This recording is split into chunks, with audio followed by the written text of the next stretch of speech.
ஆடு நினைதுன்னு ஓனாய் கண்ணீர் விடுற மாதிரியும் பழனிசாமி செயல்படுறது அது எல்லா அரசியல் கட்சிகளுக்குமே ஒரு தர்ம சங்கடத்தையும் தலைகுனிவையும் ஏற்படுத்து. இந்த நேரத்தில் நான் மிகவும் மதிக்கின்ற ஒரு பத்திரிகை, அதுல தாவேகா கொடிகள் அதிமுக கூட்டத்தில் வீசப்படுகிறது, கூட்டணி நெருங்கி வருகிறது. இது குழப்பத்தில் தினகரன் அவங்க போட்டிருக்காங்க.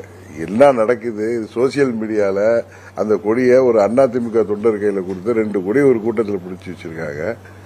இன்னும் நான் பார்த்த தாவேகாவுடைய அந்த நாமக்கல் மாவட்ட செயலர் அதை வன்மையா கண்டிச்சு நம்ம நிர்வாகிகளோ தொண்டர்களோ யாரும் வேற கூட்டங்கள்ல மாற்றுக் கட்சி கூட்டங்கள்ல போய் கொடியை தூக்கக்கூடாது, கொடியை ஆட்டக்கூடாது அப்படின்னு கூட போட்டிருக்காங்க. ஆனா அது அவங்க இல்ல, அது ஏடிஎம்கே டிஷர்ட் போட்டு ஒரு இன்னொரு கட்சி தொண்டர் போய் யாராவது கொடியை பிடிப்பாங்களா? அதை கூட சரியா தெரிய செய்யல பழனிசாமி கம்பெனிக்கு. அதாவது தாவேகா தாங்க கூட வரணும்னு அவங்க நினைக்கிறதோ, அவங்களுக்கு அழைப்பு விடுறதோ, அவங்கள்ட்ட போய் கேட்கிறதோ அவர்களுடைய உரிமை.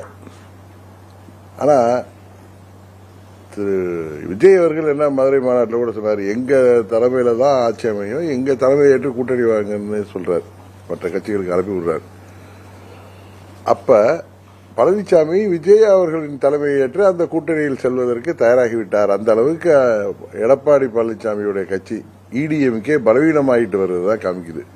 ஒரு கட்சியை கூட்டணி பேசுவது, கூட்டணிக்கு அழைப்பு விடுவது என்பது வேற. அவங்க தொண்டர்கள், அவங்க கொடியை இவங்க அதிமுக தொண்டர்களை வச்சு எடப்பாடி பழனிசாமி தன் கட்சி தொண்டர்களை வைத்து அந்த கொடியை தூக்கி பிடித்து அது ஊடகங்கள்லாம் அது வெட்ட வெளிச்சமாக வந்தது.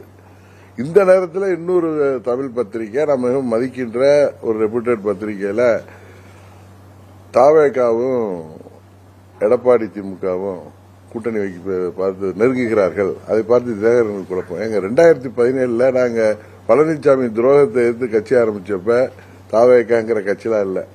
எந்த ஒரு கட்சியும் இன்னொரு கட்சி தன்னோட கூட்டணிக்கு வரும் என்று தொடங்கப்படுவதில்லை, அரசியல் நடப்பதில்லை.